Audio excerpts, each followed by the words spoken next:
अस्सलाम वालेकुम दोस्तों, उम्मीद करता हूँ सब दोस्त ठीक ठाक होंगे। अल्लाह के करम फजल और शुक्र के साथ आज की वीडियो का आगाज़ करते हैं। जो हमारे चैनल पे नए हैं उनसे रिक्वेस्ट है कि हमारे चैनल को सब्सक्राइब कर दें और बेल आइकन के बटन को दबा लें ताकि नई आने वाली वीडियो उन तक बआसानी तक पहुँच सके। आज हम सीखेंगे जी इटालियन में रंगों के नाम। पहला जो रंग है उसका नाम है बियांको।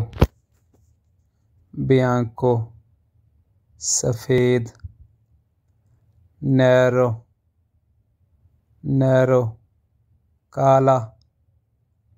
ब्लू ब्लू नीला। ब्लू स्कूरो गहरा नीला, जिसने से पंजाबी जाने ना ज़्यादा नीला है, ठीक है। रोसो सुरख। रोसो सुरख। जालो पीला। अरांचोने अरांचोने ऑरेंज माल्टा। वियोला वियोला जामनी। वेर्दे वेर्दे सब्ज़। ग्रीजियो ग्रीजियो स्लेटी। मैग्नेटा मैग्नेटा कलेजी।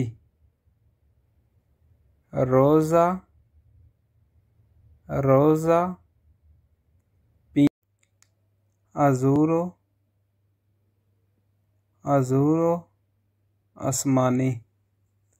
मारोने मारोने बुरा। गरीजियो गरीजियो सुरमी। तुर्केज़े फरोज़ी। अर्जेंतो अर्जेंतो चांदी। ये जी आज हमने रंगों के नाम सीखे हैं इटालियन में। उम्मीद करता हूँ कि आपको वीडियो पसंद आई होगी। अगर वीडियो पसंद आई हो लाइक करें, कमेंट करें, दोस्तों के साथ शेयर करें और चैनल को सब्सक्राइब करना ना भूलें। मिलते हैं एक नई वीडियो में। अल्लाह हाफिज़।